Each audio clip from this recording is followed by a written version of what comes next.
Pour commencer cette vidéo, sache que celle-ci a été réalisée en collaboration avec les laboratoires La Roche-Posay, la marque de parapharmacie qui s'engage aux côtés de toutes les personnes ayant ou ayant eu un cancer. D'ailleurs, en juillet et août 2024, la marque organise une tournée des plages avec un bus Antelios dans une dizaine de villes en France pour sensibiliser toutes les générations à la protection solaire. Coucou les loulous et bienvenue dans cette nouvelle vidéo.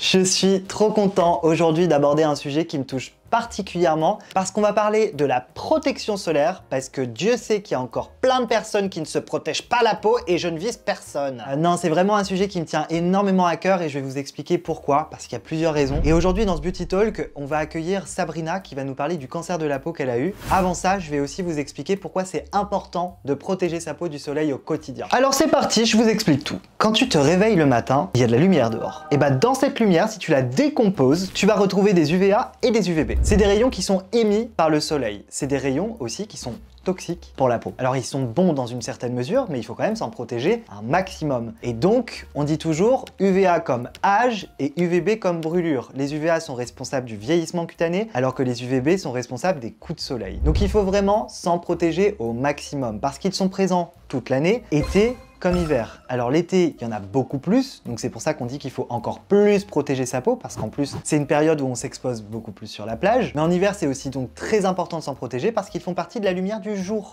Et je vous vois venir, je travaille pas en extérieur, j'ai pas besoin. Si, je t'explique un truc. Quand tu es derrière ta fenêtre, les UVA et les UVB passent. Donc il va falloir s'en protéger s'il te plaît. Et pour ça, une solution très simple, la protection solaire au quotidien. Moi je fais pas de cadeau, hein. SPF 50 pour tout le monde. Et ne comptez pas sur une crème hydratante avec un SPF 20 pour vous protéger tout au long de la journée. C'est niet. On applique sa crème hydratante et ensuite on applique sa crème solaire. Vous allez me dire, une crème solaire ça colle, ça pue, ça sent trop fort, c'est blanc. C'est pas vrai du tout. Pourquoi? Parce qu'aujourd'hui, si on prend l'exemple de La Roche-Posay, ils ont des protections solaires qui sont ultra fluides, transparentes, qui ne collent pas sur la peau et qui sont adaptées à tous les types de peau. T'as une peau grasse, UV Mune 400 Oil Control. Tu as une peau normale à sèche, tu vas utiliser UV Mune 400. Moi c'est celle que j'utilise, je l'adore parce qu'elle est vraiment ultra fluide. Mais si tu as la peau vraiment très sèche, tu peux utiliser UV Mune 400 la crème, tout simplement. UV Mune 400, c'est une vraie innovation sur le marché des solaires. Pourquoi? Parce qu'en fait c'est un filtre qui est breveté par les laboratoires La Roche-Posay et qui permet justement de protéger la peau contre les UVA ultra longs. Parce que les UVA, ce sont ceux qui ont un spectre très long et qui traversent le plus la peau et qui détruisent le plus en profondeur les cellules. Et grâce à cette protection solaire, tu vas pouvoir du coup te protéger un maximum contre ces UVA ultra longs. Mais il existe aussi des gestes très simples pour se protéger du soleil et beaucoup de personnes les oublient. Mais c'est vraiment très important. Aujourd'hui, il est très simple de se dire je ne vais pas m'exposer entre midi et 16h. Porter un chapeau, se balader avec une ombrelle. Non, je rigole, ça c'est en Corée qu'on fait ça.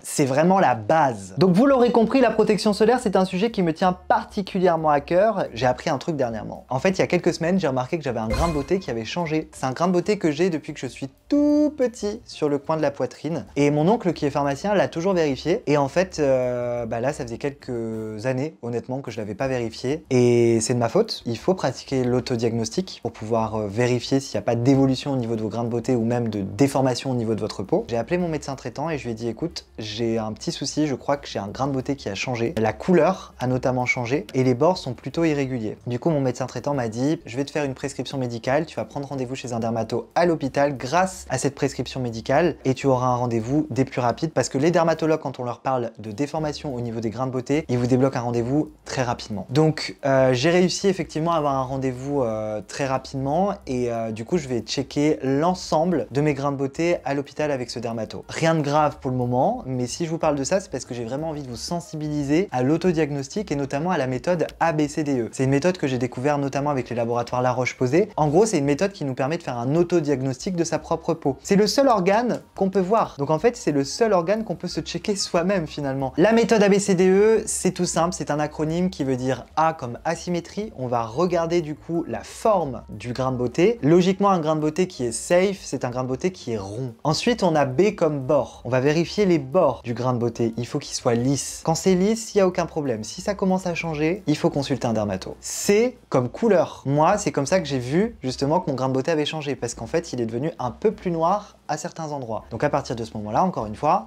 direction le médecin traitant. Ensuite, on dit D comme diamètre. Si ton grain de beauté fait plus de 6 mm, il faut consulter un dermatologue. Et E c'est évolution. Pourquoi? Parce qu'il faut suivre l'évolution de son grain de beauté au fur et à mesure des années. Il faut checker sa peau au moins 1 à 2 fois par an. Voilà, tu sais tout maintenant. Tu sais qu'il faut protéger ta peau du soleil au quotidien, été comme hiver, avec une protection solaire et qu'il faut faire son propre autodiagnostic. Et maintenant, je vais donc inviter Sabrina à venir nous rejoindre sur le canapé pour qu'elle puisse nous raconter son parcours avec le cancer de la peau. Merci Sabrina d'être venue aujourd'hui. Merci à toi pour ton invitation. Je suis content que tu aies accepté parce que la dernière fois qu'on en avait parlé, c'était dans une terrasse. C'était il y a 1 an à peu près. Et en fait, l'idée m'est venue parce que tu m'as partagé ton expérience avec le cancer de la peau. Déjà, je savais pas du tout que tu avais eu un cancer de la peau et je t'avoue que ça m'a énormément touchée parce qu'en fait, on rencontre très peu de personnes qui sont touchées par ce cancer, même si ça touche quand même énormément de personnes dans le monde. Et du coup, quand tu m'as raconté ça, je me suis dit putain, il y a vraiment un truc à faire. Faut vraiment qu'on en discute et qu'on le partage sur un beauty talk. Parce que le concept du beauty talk, justement, c'est d'inviter une personne à me parler de ses problèmes de peau et de comment ça a affecté sa confiance en lui ou en elle. Et je pense qu'aujourd'hui, avec ton histoire, tu as quelque chose à nous partager. Donc, est-ce que tu peux te présenter rapidement, Sabrina, hormis le fait que tu es une de mes amies, du coup? Oui, déjà, tout d'abord, merci pour ton invitation. Avec grand plaisir. Je trouve ça génial que tu donnes la parole à des gens qui ont des pathologies sur la peau parce que je trouve qu'on n'en parle pas assez encore. C'est encore un peu caché ou secret. Je pense que c'est de là aussi que viennent les complexes. Et c'est vrai que quand tu m'as parlé de cette idée, j'ai trouvé ça bien, avant tout pour la prévention, de mettre en avant le risque du cancer de la peau, etc. Et voilà, donc pour me présenter, j'ai 34 ans, je suis maman de 2 petites filles. Et du coup, de ce que j'ai cru comprendre, tu as eu un cancer de la peau, mais tu as eu aussi d'autres pathologies au niveau de la peau. Ouais, c'est effectivement, j'ai une relation un peu compliquée, spéciale avec ma peau, puisque j'ai de l'eczéma depuis l'âge de 3 mois. Je suis asthmatique également. Souvent, l'asthme et l'eczéma sont un peu liés, malheureusement. D'accord. Donc, j'ai de l'eczéma depuis l'âge de 3 mois. Ok. Donc, j'ai été suivie pour ça depuis le plus jeune âge. Ok. Et ensuite, il y a 1 an et demi maintenant, j'ai eu un cancer de la peau. Donc, heureusement que j'ai un très bon dermatologue. Et de par l'eczéma, j'ai toujours une prise en charge régulière. Donc, c'est lors d'un contrôle banal pour mon eczéma et renouveler mon traitement que je lui ai fait part que j'avais un petit bouton pas très sympa qui était là depuis 4 mois et qui me semblait bizarre que ça ne cicatrise pas. Et ça ressemblait à quoi comme bouton? Alors en fait, ça a commencé tout d'abord au mois d'avril. Okay. Je m'en suis pas rendu compte tout de suite. En fait, c'est mes filles qui m'ont dit « Oh bah maman, t'as un truc là, c'est bizarre. » Et puis c'est mes copines au fil du temps aussi qui m'ont dit « Oh bah c'est bizarre, ton poing il reste. » Et en fait, c'est vrai qu'après, en regardant sur les photos, mes photos personnelles, où je me suis dit « Ah oui, effectivement, j'avais pas vu. » Et c'est vrai qu'à l'œil nu, on voyait moins, mais sur les photos, ça ressortait, et sur les photos en noir et blanc, davantage. Et en fait, ça a commencé d'abord par un espèce de petit point blanc, même pas un bouton, vraiment un point, un petit peu, je pourrais dire comme une verrue, si tu veux. Ah ok, d'accord. Voilà, ça faisait ça. Et puis, donc c'est resté. Et puis, quand il faisait beau, par exemple, que je prenais des couleurs, ça ressortait davantage, mais vraiment. Et puis, il y a un moment donné, je ne saurais pas dire précisément, peut-être 1 mois et demi après l'apparition, ce petit point est devenu une croûte comme un bouton. Et je me suis dit, bon, bah c'est un bouton, ça va passer. Et puis, j'ai laissé le temps passer, etc. La vie de tous les jours, on fait pas forcément attention. Et en fait, ce qui m'a semblé bizarre, donc en juin quand même, donc j'ai quand même attendu, c'est pas très bien. Je me suis dit, c'est quand même bizarre que le bouton ne cicatrise pas. Et si tu veux, en fait, la croûte tombait, ça saignait, et puis une petite croûte se refaisait, et à chaque fois, la croûte tombait et elle revenait. Okay. Et c'est là où je me suis dit, fin juin, bon, c'est quand même bizarre que ça cicatrise jamais. Tu vois, je me suis dit, à un moment donné, c'est pas normal. Donc, je suis allée voir mon dermatologue pour renouveler mon traitement pour mon eczéma. Et puis, manque de bol, à cette époque-là, on était encore un peu dans le port du masque, le Covid, et le masque venait juste comme ça. Parce que le cancer de la peau, je l'ai eu juste ici. Le terme précis, parce qu'il y a plusieurs types de cancer de la peau. Ouais. Celui que j'ai eu, c'est un carcinome basocellulaire. Okay. C'est le cancer de la peau le plus fréquent qui existe, donc chez les gens. Alors, en général, c'est quand même des gens qui ont un certain âge et qui ont une certaine exposition au soleil ou autre. D'accord. Après, par contre, il y a forcément plus de risques quand on a la peau claire ou les yeux clairs. D'accord. Donc moi, j'ai la peau claire, les yeux clairs. Après, quand on a certaines maladies de la peau, on a forcément une peau plus sensible. Et donc, du coup, j'en ai parlé à mon dermatologue en sortant du cabinet. Je lui ai dit, au fait, je vais reprendre rendez-vous parce que j'ai un petit bouton qui m'embête. Et si je lui avais montré, je pense que tout de suite, il m'aurait dit, oulala. Et puis, c'est tout. Donc, il est parti et il partait en congé pendant 1 mois. mois. Donc je suis revenue au cabinet au mois d'août et donc j'ai juste enlevé mon masque et quand j'ai enlevé mon masque, il m'a dit « Ouh là là, c'est pas génial. » Tout de suite à l'œil nu. Et c'est vrai qu'en fait, l'espèce de bouton, j'appelle ça le bouton, mais il avait déjà grossi un petit peu. Alors chose qu'il ne faut surtout pas faire. T'as gratté? Non, des recherches sur internet. Ah. Bouton qui cicatrise pas, ne faites pas ça parce qu'on dit toujours à tout moment tu penses que t'as un cancer. Je me suis dit oh non, j'espère que c'est pas ça. Mais tu t'es quand même posé la question. Et puis c'est marrant parce qu'intérieurement je le sentais. La veille d'aller chez le dermato, j'étais avec une de mes amies et je lui dis je sais pas pourquoi mais je suis sûre que c'est un cancer de la peau. Et après j'étais assez fatiguée ces 2 derniers mois mais je me suis dit bon c'est le rythme de la vie de tous les jours etc. Et puis bon c'est tout et donc mon dermatologue m'a dit bon on va regarder. Donc il a regardé plusieurs fois et puis il m'a dit bon je ne suis pas sûre à 100% mais à 80%. Et là je me suis dit bon. Et il m'a dit je pense que c'est un carcinome basocellulaire. Donc quand le dermatologue m'a dit ça, le soir je suis rentrée chez moi, j'ai regardé sur internet et je suis tombée sur les photos, c'était exactement la même chose que j'avais sur le visage. Donc je me suis dit bon. Et suite à ça, donc du coup il m'a dit bon bah là on va faire une biopsie. Donc du coup un petit peu paniqué etc. Je lui dis c'est-à-dire, il me dit bah je vais vous faire une anesthésie locale et on va faire un prélèvement. Et donc j'avais pas trop envie sur le moment, moi j'étais pas venue pour ça, je pensais que j'avais un petit bouton. Je suis pas venue ici pour souffrir, ok? Exactement, j'étais pas venue pour ça, je me suis dit après j'ai mes copines qui m'attendent, on a un petit apéro en terrasse et là s'il aurait pu barrer la porte il l'aurait fait, il m'a dit non vous allez rester là. Je lui ai dit bah je reviens lundi, il m'a dit non maintenant. J'ai dit bon d'accord. Et donc j'ai eu une anesthésie locale. D'ailleurs entre nous je me dis respect à ceux qui font du botox parce que je n'en ferai jamais clairement. Parce que du coup c'est une injection qu'on te fait pour endormir. C'est une anesthésie locale oui mais alors franchement horrible. Moi tant pis j'assume mes rides mais de toute manière je les assumerai.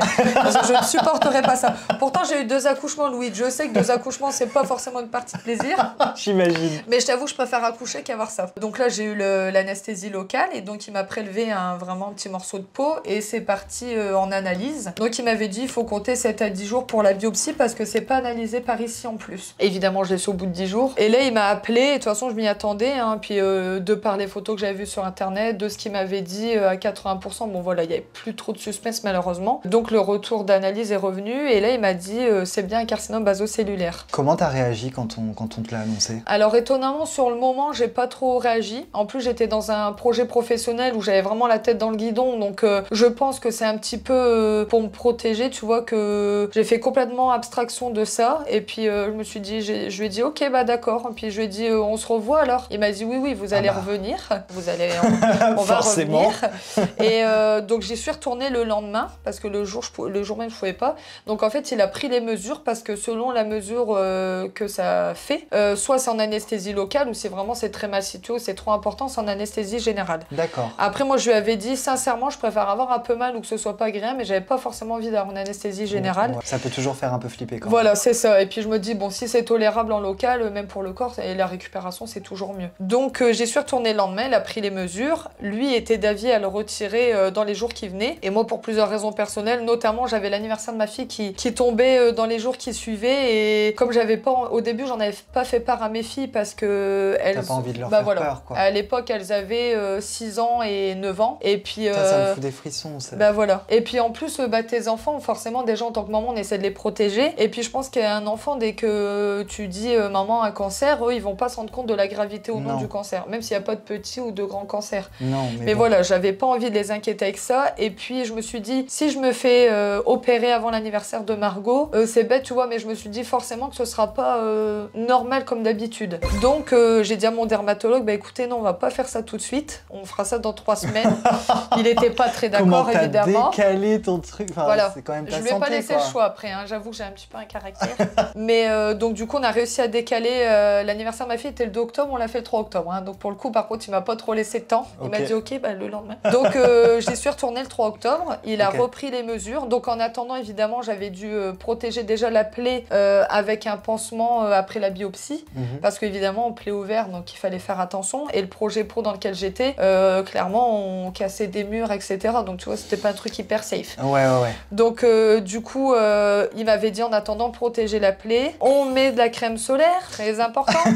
Chose que je faisais avant mais pas autant, hein, je vais pas mentir, je me protégeais mais pas autant. C'était quoi son conseil? C'était mettre de la crème solaire du coup au quotidien? Oui, c'est ça. Parce qu'en fait, quand on a su que c'était un carcinome basocellulaire, forcément, plus les rayons du soleil, ça aide pas, hein, ça nourrit un peu. Ouais. Donc il m'avait dit, bah là, en attendant, crème solaire à fond. Le temps que la plaie était ouverte avec la biopsie, on protégeait avec un pansement. Okay. Et puis en attendant l'opération, crème solaire, évidemment, pas d'exposition au soleil. Hein, bien sûr. Voilà. Donc j'y suis retournée le lundi 3 octobre. Alors évidemment, j'ai été en reculons. Hein. Je t'avoue même que j'ai un groupe de copines, elles se reconnaîtront d'ailleurs. On s'appelle modestement les super bonasses. Après, je vous assure, on est modestement, j'adore ça. Parce que en fait, le jour d'y aller, donc en fait, tu vois, j'ai vraiment fait abstraction de tout ça. Et puis la veille au soir, j'ai une de mes amies, Mylène, qui est venue manger à la maison. Et en fait, elle m'a dit cette phrase, elle me dit, ça va, tu te sens prête pour demain matin, t'es pas trop stressée. Et toute mignonne qu'elle était, elle avait dit, bah je viens dormir à la maison avec toi. Mais j'en ai des frissons, regarde. On avait fait Netflix and chill, tu sais, pour se détendre un peu, mais évidemment, t'y penses. Et je sais pas parce que c'est des moments très stressants. Bah voilà. Et je suis quelqu'un d'assez dur, tu vois. Mais là, je sais pas, j'avais pas mes filles, elles étaient chez leur papa. Et là, quand elle m'a dit, ça va, tu te sens prête pour demain. Et alors là, effondré total. Je me suis mis à pleurer. Ouais. Et j'ai regardé et je lui ai dit, je vais être vulgaire, mais je lui ai dit, putain, j'ai un cancer de la peau. C'est comme si je m'en rendais compte sur le moment. Ouais. C'est là où je me disais, ouais, en fait, t'as quand même un cancer de la peau, demain tu vas te faire charcuter le visage, quoi. Donc ça a été dur, hein, j'ai pleuré un bon coup. Et le lendemain matin, le cabinet était à Wimereux. J'ai pleuré un bon coup et j'ai pris mon courage à deux mains. Allez, on y va, allons-y gaiement. Quoi de mieux que le cancer de la peau pour commencer la semaine. Bon lundi matin, 9h. Après, je lui avais dit, mettez-moi lundi matin, 9h, hein, parce qu'attendez pas midi, je vais être mal. Donc bon, j'ai pas hyper bien dormi en soi, mais j'avais pas peur de l'intervention, mais j'avais réellement peur que mon visage soit modifié. Évidemment que si c'est une partie où tu peux cacher, bon voilà, tu le caches. Et là, quand même, c'est juste ici. Et je me suis dit, ouais, le visage, je me suis dit comment ça va être. Et lui m'avait expliqué, hein, parce que je lui avais posé les questions et je lui avais dit comment ça se passe l'intervention. Donc il m'a expliqué, il m'a dit, bah on va devoir enlever du coup la tumeur, hein, et puis la tumeur cancéreuse, on va devoir faire l'ablation. Et pour être sûr que, donc là elle faisait 1 cm de longueur, donc de largeur, ça paraît peu 1 cm, mais quand on te l'enlève sur le visage quand même. Et en fait, pour être sûr qu'il n'y ait plus de cellules contaminées, si tu veux, bah on t'enlève pas 1 cm. On enlève plus. Voilà, on enlève à peu près 1,5 voire 1 cm en plus de chaque côté. Tu m'avais expliqué, je crois, à l'époque, en fait, on avait fait une espèce de découpe en triangle sur le visage. En losange. En losange. Ouais, c'est ça. En fait, donc là, c'était une forme ronde. Mais là, ta cicatrice, elle se voit plus du tout. Non, c'est mieux. Alors, par contre, quand... Mais tu sais que je l'avais jamais remarqué. Hein. C'est vrai? Mais vraiment, c'est parce que toi, tu m'as dit que tu avais eu un cancer de la peau et que tu avais une cicatrice. Sinon, jamais j'aurais remarqué ça. Après, sincèrement, je suis contente parce que j'avais vraiment peur de ça, justement, que mon visage soit modifié. Comment t'as fait pour mieux cicatriser ta peau, alors? Alors déjà, crème solaire, crème solaire. Donc oui, crème solaire au quotidien. Ouais. Ça, c'est vraiment un must-have. En hiver, il faut aussi protéger sa peau. Oui, parce qu'en fait, mon dermatologue me disait que... C'est pour ça, d'ailleurs, que avant d'avoir ce carcinome, moi, je prenais de la vitamine D en comprimé. Parce que j'avais un petit manque et que pour l'eczéma, c'est bon aussi d'avoir de la vitamine D. D'accord. Et mon dermato m'en prescrivait de octobre à peu près jusque mars-avril. Et je lui avais dit, bah, pourquoi cette période-là? Il m'avait dit parce que justement, dans le nord, on a quasiment plus d'UV entre octobre et mars. L'UV, si tu as à peu près le premier stade. Et au stade 1, ça reste raisonnable. Alors, je vais pas dire raisonnable de pas mettre de crème solaire, mais ça reste moins dangereux. Mais c'est pas raisonnable, parce qu'il faut en mettre tout le temps. Juste pour rappel, la vitamine D est synthétisée par le soleil. Voilà, c'est ça. Et du coup, le dermatologue me disait qu'après, à partir du mois d'avril, quand théoriquement il fait beau au mois d'avril, on arrête la cure de vitamine D. Voilà, on arrête la cure de vitamines puisqu'on en a naturellement. D'ailleurs, les Coréens sont très très forts pour ça, tu vois, je reviens de Séoul. La crème solaire, je pense que c'est d'ailleurs eux qui ont lancé la tendance là-dessus. Ils adorent avoir la peau très très claire, très très pâle et sans taches. Et vu que le soleil crée des taches, et bah du coup, ils se protègent avec un parapluie, une casquette, ils évitent le soleil et ils mettent de la crème solaire au quotidien. Quand tu le dis, c'est vrai qu'ils sont vachement couverts, mais je pense qu'ils ont raison parce qu'ils ont une peau magnifique, les Coréens, qu'on se le dise. Ils ont vraiment une peau très très nette et de toute façon, il n'y a pas de secret. Plus tu protèges ta peau du soleil et plus tu ralentis le vieillissement cutané sur le long terme. Bah c'est ça, et puis je pense que quand on est plus jeune, et ben voilà, on s'expose, on va être bronzé, on va être bien. Évidemment, hein, moi la première, en plus j'ai des taches de rousseur rapidement. Je suis contente d'avoir un beau teint, un joli teint, d'avoir des petites taches de rousseur. Quand on est jeune, je pense qu'on n'y pense pas, on est sur le moment présent et puis on bronze et voilà. Et il a bien vu la différence entre les patients et patientes qui se protégeaient tout le temps et celles qui ne le faisaient pas. Ah ouais, et entre vraiment. les rides, le relâchement de la peau et les taches brunâtres que tu as sur tout le visage, c'est bien hein, de vivre le moment présent, d'être jeune et de bronzer, mais oubliez pas les gars que quand on va vieillir, Après, tu ressembles à un truc pas très... Après, tant que tu te sens à l'aise avec, il n'y a aucun problème. Mais c'est vrai que le soleil est quand même néfaste dans le sens où il peut, au-delà d'une question de beauté, il peut aussi atteindre la santé. Exactement, ouais. Et c'est pour ça qu'on parle de ça aujourd'hui. Outre l'aspect physique, il y a aussi l'aspect santé, évidemment, c'est ça. Ce truc de, quand je vais à la plage avec les filles, je les tartinais bien, forcément, à la râle, hein, ça colle, c'est embêtant. Enfin, maintenant, ils font des bonnes crèmes solaires. On a évolué. Mais elles aimaient pas, mais c'est vrai que du coup, je disais, bon, bah, j'en mets une fois et c'est tout. C'est vrai que maintenant, depuis que j'ai eu ça, bah, je suis hyper vigilante parce que maintenant, je leur dis non. Mon dermatologue me disait, l'idéal, c'est de mettre de la crème solaire toutes les heures quand on est en plein soleil. Il faut vraiment renouveler tout le temps. Ouais, et éviter, si possible, les expositions solaires. Et qu'est-ce que tu as utilisé comme produit pour faciliter la cicatrisation? Donc j'ai une crème qui vient de La Roche-Posay. Ouais. Alors j'ai plus le nom en tête, je t'avoue, mais c'était une crème Cicaplast. Oui, bah c'est ça. Le baume Cicaplast. Je sais que la marque La Roche-Posay, justement, à l'époque, quand je travaillais en parapharmacie, ils nous avaient donné un livret qu'ils avaient créé avec des kinés, justement, sur le massage. Parce qu'en gros, quand on a une cicatrice, bah, du coup, tu peux appliquer du Cicaplast uniquement à partir du moment où la cicatrice est en...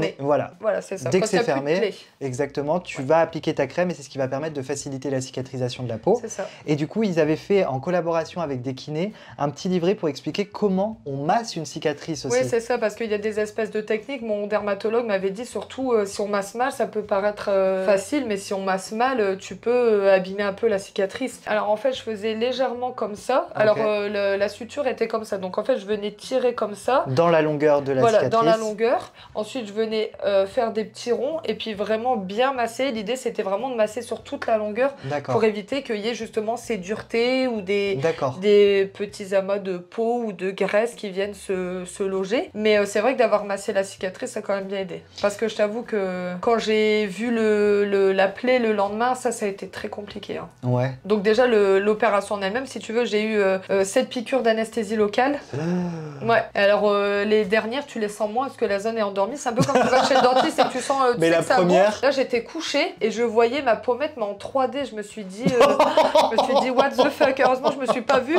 Mais je sentais tu sais, en fait, ça se voyait vraiment visuellement. Et les dernières piqûres, je les ai pas senties, mais les 3-4 premières, ouais. Donc ça a été le moment le moins plaisant, j'ai envie de dire, parce que le reste, c'était endormi. Donc je sentais pas. Par contre, j'ai vraiment rien senti à part l'anesthésie. Donc ça a duré à peu près 35 minutes quand même. Et en fait, la seule chose qui me faisait peur, c'était j'avais pas envie d'avoir de cicatrice à la Frankenstein. Tu sais, vraiment la cicatrice avec tous les traits. Et j'ai eu exactement ça. Donc du coup, il a refermé le fil. Et puis en plus, bon, manque de bol, moi je fais jamais rien à moitié. Donc après, quand ça a été terminé, bon, tu reprends un peu tes esprits, etc. Et puis, j'ai pas vu la plaie. Il m'avait demandé, il m'avait dit, est-ce que vous voulez voir? Je lui ai dit non, je verrai demain. J'aurai le temps de l'apprécier. Voilà. Donc j'avais dit non. Et puis, donc déjà, quand je suis sortie, alors je voyais un petit peu, parce que c'était un pansement, mais il fallait laisser respirer. Donc j'ai regardé un petit peu comme ça au-dessus. Et puis là, déjà, j'ai vu un ou deux filles. Je me suis dit, oh là là, ça a pas l'air génial. Et puis, en fait, mon œil tombait comme ça. Parce qu'en même, comme ça venait d'être recousu, c'était vachement tendu. Et j'avais l'œil qui tombait comme ça. Et je me rappelle, quand je suis sortie, je suis rentrée. Puis je lui dis, je me regarde dans le rétro, je vois l'œil qui tombe. Et là, mais ça, c'est tout moi. Hein. Je suis rentrée et puis il a dû... Soit il a eu l'expérience avec quelqu'un d'autre où il me connaît, le pauvre, mais il me prend encore, donc c'est que je suis gérable. Et il m'a dit, vous inquiétez pas, l'œil il va remonter. Hein. Parce qu'en fait, j'avais l'œil comme ça, tu sais. Et je me suis dit, non mais dis-moi pas que j'ai un œil comme ça et puis un truc comme ça. Il m'a dit, l'œil va remonter, même Martin, c'est normal. J'ai dit, bon, bah si c'est normal. Donc c'est tout. Et donc là, le mardi matin, je m'en rappellerai toujours. Heureusement, j'avais pas mes filles, elles étaient chez leur papa, parce que c'était vraiment pas drôle. J'enlève le pansement. Et là, l'expression avoir les jambes coupées, clairement, je l'ai eu. J'ai juste eu le temps de m'asseoir sur le rebord de ma baignoire et je me suis effondrée. Donc si tu veux, en fait, la cicatrice. En fait, avant de te faire opérer, je pense que tu réalises jamais à quel point ça peut être impactant. On sait que les cancers de la peau peuvent être dus justement, notamment à l'enfance, quand on n'est pas très bien protégé du soleil, quand on est bébé ou quand on est enfant sur la plage, par exemple. Ça peut arriver quand on est parent, justement, de mal protéger son enfant et du coup, la peau emmagasine finalement des messages avec ses coups de soleil et donc tu développes un cancer de la peau plus tard. Est-ce que tu penses que quand tu étais plus jeune, et est-ce que tu penses quand tu étais plus jeune, du coup, tu as eu des coups de soleil comme ça? Ah oui, clairement, maman ne t'en veut pas, hein, mais je pense qu'avant, bon, on n'a pas tant que ça d'écart tous les deux, mais je pense qu'avant, on n'en parlait pas autant de la crème solaire, on sensibilisait pas autant. Alors c'était c'était chouette, hein, j'étais content, j'avais des super bonnes couleurs, j'avais des taches de rousseur partout. Enfin, si tu veux ça, tu peux mettre un auto-bronzant. Hein. Voilà, c'est ça. Et puis donc j'ai été content, j'avais un beau teint, et puis au final, alors je l'ai pas fait exprès, mais je m'étais dit, moins de crème solaire, je prends plus de couleurs. Puis au final, non, si tu prends une bonne crème solaire, tu auras quand même des couleurs, et au moins t'es protégé. Parce qu'on bronze avec une crème solaire, je le rappelle, parce qu'une crème solaire, d'ailleurs à l'époque on appelait ça un écran total, aujourd'hui on n'a plus le droit d'appeler ça comme ça, parce qu'en fait, écran total, ça veut dire que ça te protège complètement du soleil, alors que c'est complètement faux. Un écran solaire te protège des rayons du soleil, mais pas complètement. Oui, c'est une couverture à peu près à 90-95%. Donc il y a toujours des rayons qui passent, et donc ces rayons qui passent te font bronzer. Là, je m'en sors bien parce que ça a été vu rapidement et parce que j'ai eu un très bon dermatologue et que j'ai fait attention aux suites opératoires. Mais je me dis que voilà, si on laisse traîner ou qu'on fait pas attention, ça aurait pu être grave. Ça aurait pu être même plus près de l'œil. Et là, mon dermatologue me disait que quand c'est situé vraiment très près de l'œil, c'est encore plus compliqué.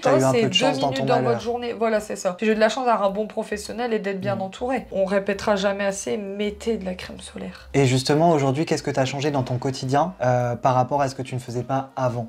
Déjà de la crème solaire tout le temps. Alors certes, au début j'avais un peu de mal parce qu'elle laisse un léger film blanc, mais je me dis au final c'est pas grave, je préfère avoir un léger film blanc et être protégée. Alors est-ce que tu as déjà essayé les solaires La Roche-Posay ou pas? Non. Parce que si tu n'aimes pas avoir ce fini blanc, justement, j'aime moins. Il y en a une de chez La Roche-Posay, c'est l'Antelios UV 400. Elle protège aussi contre les UVA, c'est vraiment une protection à large spectre, donc tu es protégé des UVA et des UVB. Déjà la texture elle est agréable parce qu'elle est pas du tout collante. On dirait même limite une crème hydratante ou un petit peu Alors tu peux t'en servir comme crème de jour. Ou une huile. Ah ouais, elle est vraiment bien. Déjà elle sent bon. Ouais. Elle existe aussi sans parfum pour le coup. Elle a vraiment en fait, il y a un fini vraiment naturel. Il n'y a aucun film blanc. Bon, alors tu sais quoi, je vais te la donner. De toute façon, je t'ai prévu un petit sac de produits après La Roche-Posay pour que tu puisses les prendre avec toi. Et donc La Roche-Posay, je connais depuis perpète, comme on dit, parce que c'est une vieille marque, quoi. Enfin, c'est une marque qui est ancienne, mais qui est bien. Oui, en plus, c'est vraiment une marque déjà recommandée par les dermatologues. Ton dermatologue te l'avait recommandé quand tu devais cicatriser ta cicatrice. Et puis, c'est des produits qui sont vraiment sécuritaires, tu vois, quand tu les utilises. Et puis le coup de la crème solaire, c'est pas pour dire, parce que si j'aimais pas, je le dirais. Mais c'est vraiment pas collant. Et ça, on peut l'appliquer, même si on met une bébé crème ou autre, on peut appliquer ça complètement. Je rappelle aussi qu'une protection solaire dans une crème hydratante, parce qu'il y a des crèmes hydratantes avec des SPF 15, 20, etc. Oui, comme les bébés crèmes par exemple ou autre. Mais ça ne suffit pas pour protéger la peau. Puis souvent l'indice c'est minime hein, sur les. Moi-même je mets une bébé crème et l'indice est de 20 peut-être.